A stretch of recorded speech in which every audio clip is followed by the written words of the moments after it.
It's the Blues Rock Show with Pete Francis and Willie Witten.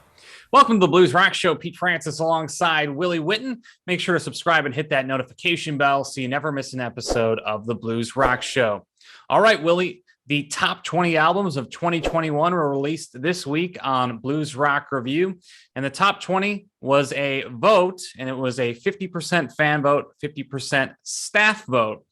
And those votes come together, and the number one album of 2021 is Time Clocks by Joe Bonamassa.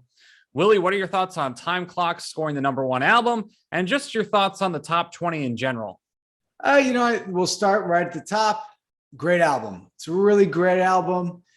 All the way through, there's not a weak song on it, and it's reminiscent in that way of last year's winner, making him the first back-to-back winner. That was Royalty.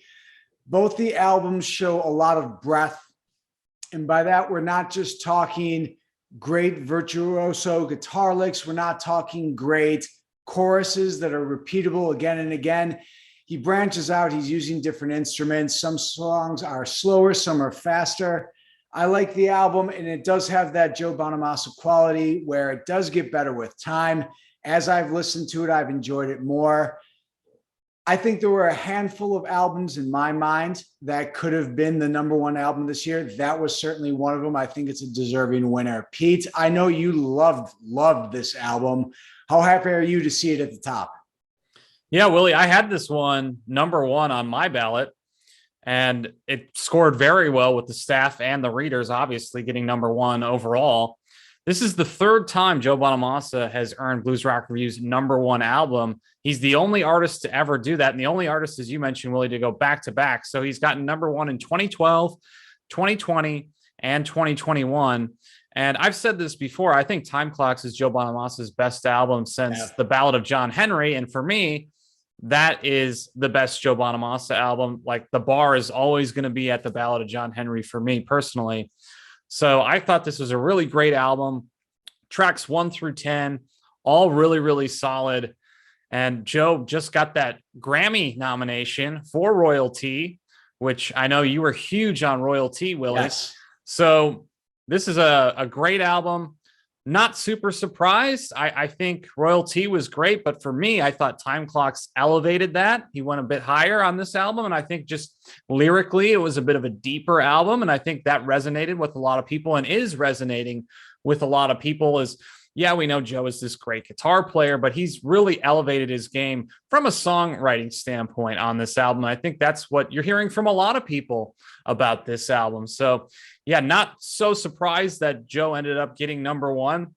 Like I said, I had him number one on my ballot, and he did very well with everybody's staff ballot and the fan vote as well. So definitely a deserving album.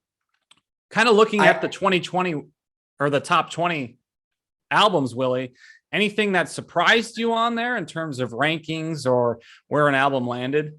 I'm surprised. I'm surprised that Joanna Connor's album fell all the way to number 16. Personally, on my ballot, that album was a lot higher. I won't say where it was in the rankings, but I'm pretty sure I had her album in one of my top 5 slots.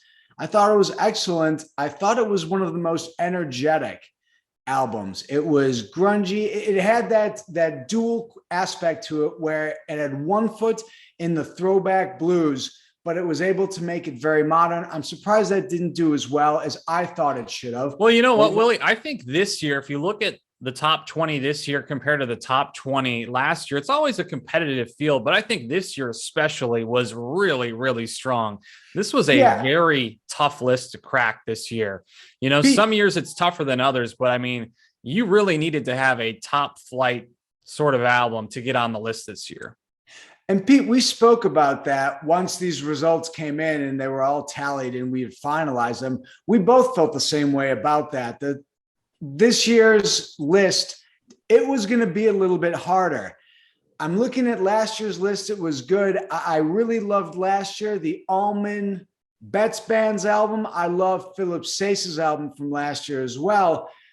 But other than that, I don't see any albums from last year that are as good as maybe some of the top 10. And I think you'd even say that about Joe Bonamassa's album. This year's version is better. And we saw some of the same names. I'm not surprised, but I think maybe one of the newer names, I think The Damn Truth, they seem new to some audiences, but they've been around for a while. I'm happy they got some justice done for their album. I thought it was full of energy, some great song, incredible hooks there. When we talk about Joe in the number 3 spot, you take a look at Kingfish.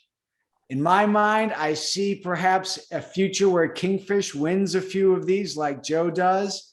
Samantha, as long as we're talking, somewhat aquatic, Samantha Fish in the top 10 as well. There was a lot of good. When Rivers Meet, I know that did incredibly well with the fan vote and the staff vote as well. That's a top 10. And Ghost Towns was an emerging band that did very well, not only in the staff vote, but in the fan vote as well, landing the number 4 spot. So they're an upcoming band that more people need to know about. And they did really well in this top 20 vote. Yeah.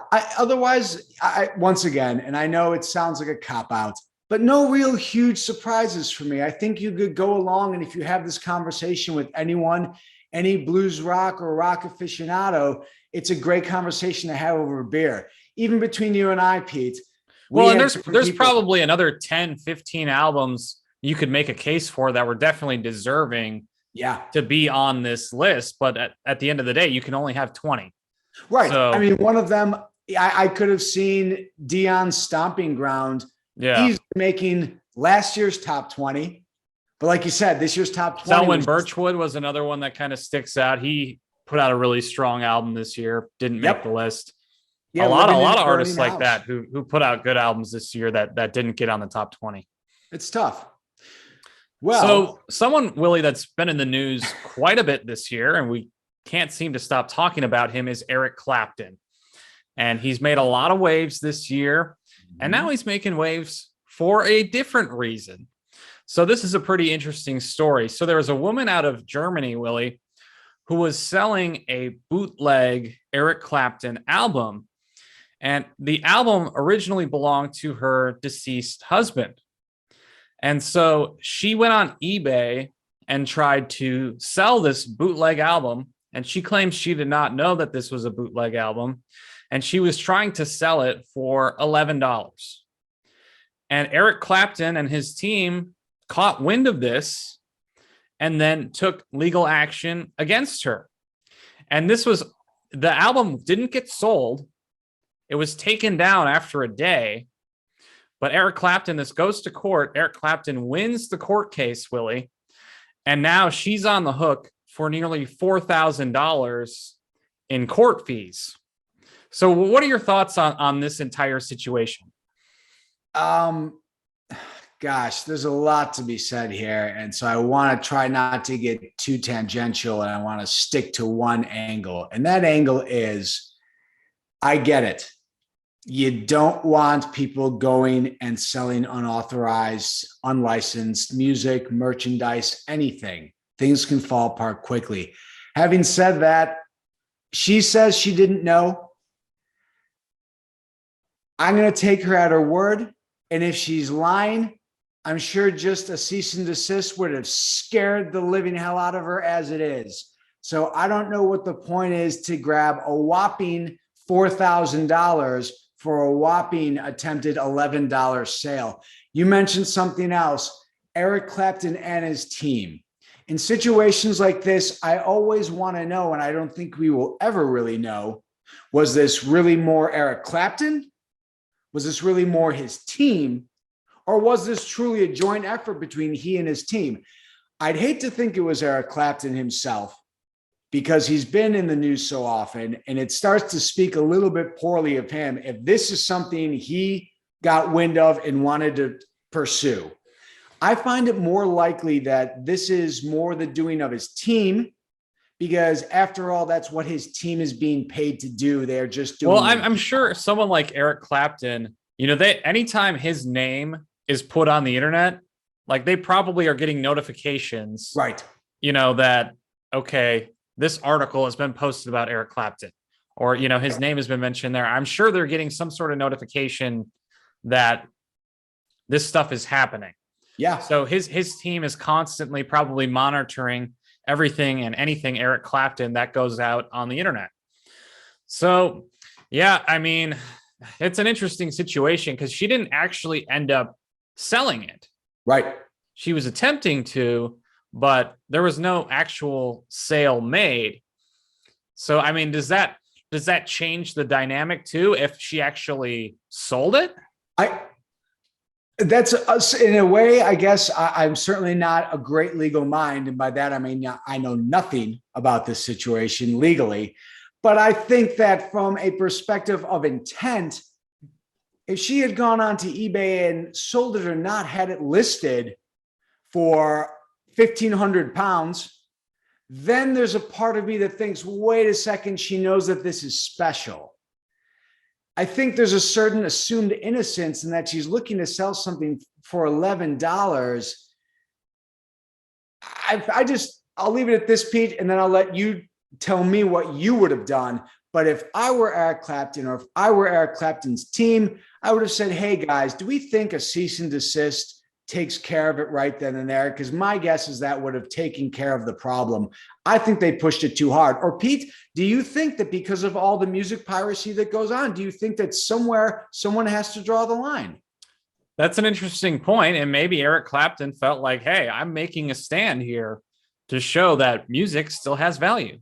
You know, we talk about this all the time with Spotify and how music has been devalued over the years and how everything is just free now. Maybe Eric Clapton thought, hey, you know what? I'm actually taking a stand here.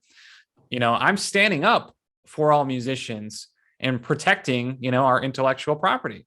Right. So, I mean, maybe that's the point of view that Eric Clapton was taking. I mean, kind of looking at this situation, a bootleg from the 80s. She claims that she, you know, didn't know that it was a bootleg. $11, it seems like small potatoes, right? Sure, it does. But maybe he thinks, Eric Clapton thinks he's making a stand and he's defending, you know, musicians here.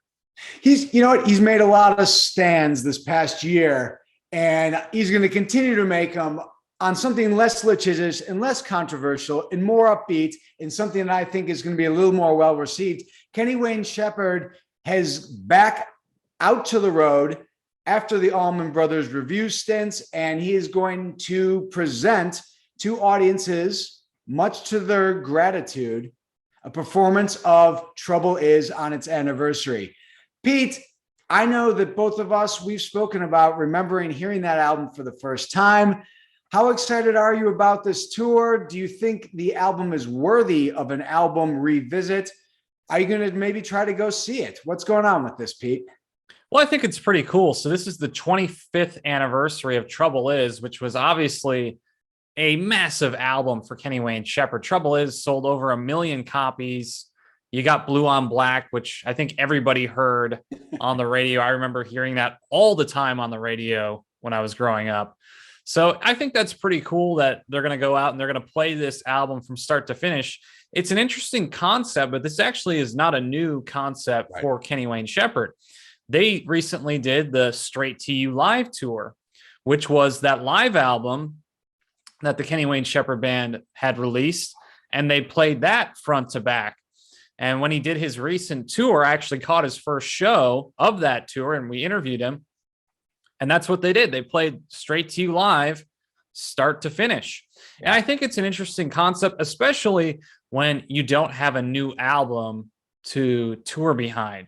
So right now, I know Kenny Wayne Shepherd has been working on a new studio album, but they've kind of been holding off on it because of just the pandemic and things being so fluid and not really having, any guarantees that anything is going to fall into place for them. So the fact that the Kenny Wayne Shepherd band has not released a studio album in a couple of years, I think it's a cool idea. You know, it's kind of a throwback thing, and it's a way to kind of stay relevant and keep getting in front of people when you don't necessarily have a new album or new music to tour behind. Right. So in that respect, Willie, I think it's a pretty cool idea, and hopefully it's very successful for them. The last thing I'd say about it is, I agree with everything you said. I'd say this to Kenny Wayne Shepherd. I'd say this to any musician right now. I give them a large and warm round of applause for continuing to step up to the plate and make plans to tour so fans can listen to music, especially because we've realized that no matter what seems to keep happening, no matter how much we seem to be in the clear, the pandemic continues to strike and strike again. It would be so easy for musicians to say, you know what, I am not going to put up this money, the employees, the hassle, knowing that in a moment's notice, it can completely fall apart. So to any artist that is going out and making any touring plans for any album right now, or even a rehash of their greatest hits, I give them 2 thumbs up. I'd give them more if I had more thumbs, because I can't imagine all the work that goes into it and then the potential letdown. So once again, Kenny Wayne, and to anyone else, thank you, because everyone needs more music.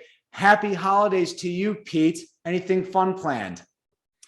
Well, we're actually going to be off next week. So we're going to take some time and just get away for a little bit. So that'll be nice, but no Blues Rock show next week. Our consecutive show streak, Willie, is coming to an end.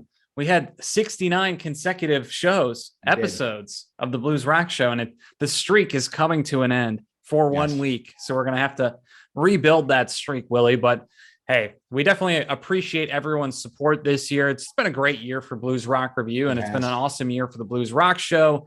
Gotten to do a lot of cool stuff, and it's been really interesting to interact with people. We've had so many great guests come on the show this year, and it's been really great. And we really, really appreciate your support. We're really trying to build this YouTube channel up. So if you haven't already, please make sure to subscribe, hit that notification bell, and give us a like. It really helps us out, and it helps the visibility of the channel so more people see our videos. And with Blues Rock, not being a mainstream sort of thing, we're really trying to get this music out to as many people as possible. So we definitely appreciate your support. Any final thoughts from you, Willie? Happy New Year to everyone. And that's where we'll see you when we come back to you next time. All right. He's Willie Witten. I'm Pete Francis. We'll see you next time on the Blues Rock Show.